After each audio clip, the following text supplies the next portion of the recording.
Okay, welcome to my second video. It's been a long time since the first one, but haven't had any real need to post anything that I thought would be useful for the world of YouTube.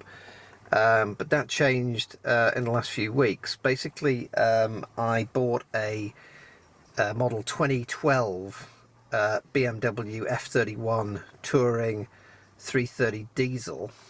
And the vehicle that I bought was very nicely specified, had the Pro multimedia set up in the car, and had a lot of options, but did not have the DAB radio. Only had the FM and AM standard radio, which was the basic build for 2012 in the United Kingdom, and unfortunately they only made the DAB radio standard in 2013 in the UK market, so this car just missed out, even though it was otherwise very well specified.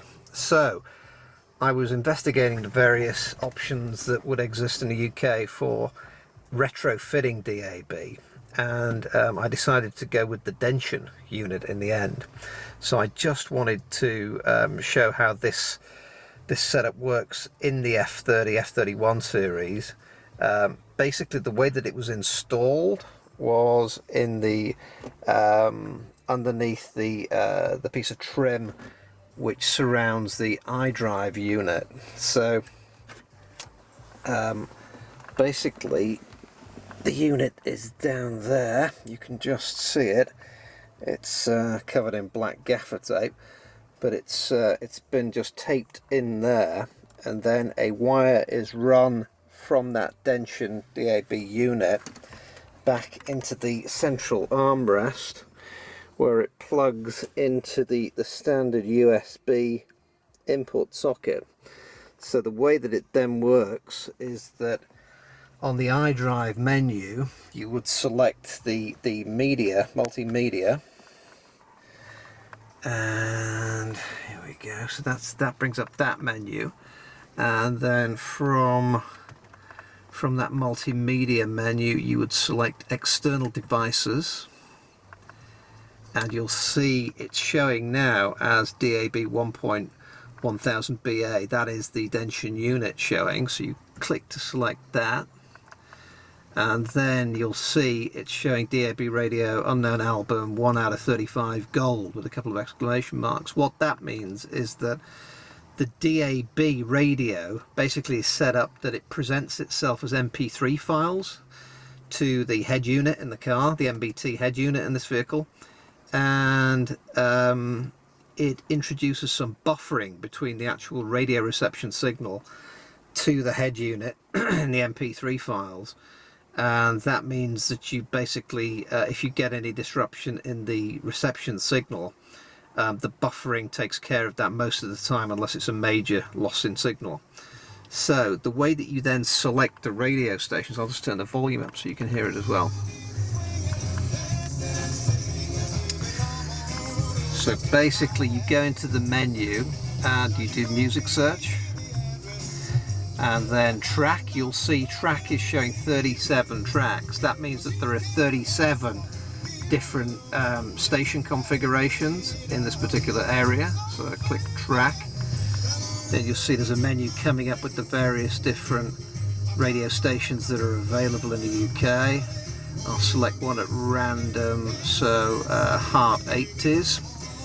Now when I select that, you'll see on the countdown mechanism here you've got the buffering. So basically it's taking 5 seconds of buffering for that station to program itself. And if I do a music search again, it normally takes about 4 to 5 seconds to retune the DAB station. So select track again, go back to gold.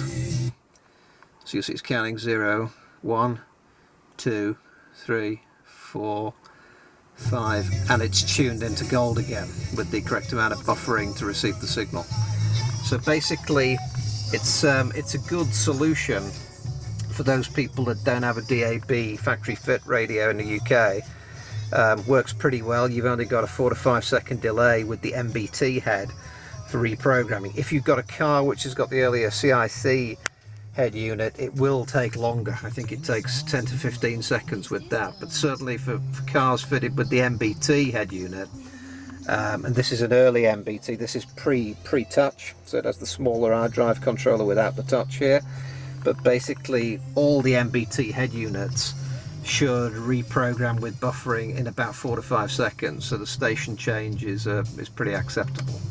And the cost in the UK, including an aerial installation, which in my case the aerial installation is in the rear glass at the rear of the vehicle. It's an interior fit aerial, but provides pretty good reception. And the total cost with the aerial installation and the Dension unit in the central section there was about £260. So that's probably just a little over $300 at the current exchange rate. So I would thoroughly, if you need DAB as a retrofit and you've got an NBT head unit, I would thoroughly recommend this setup. So hope that helps.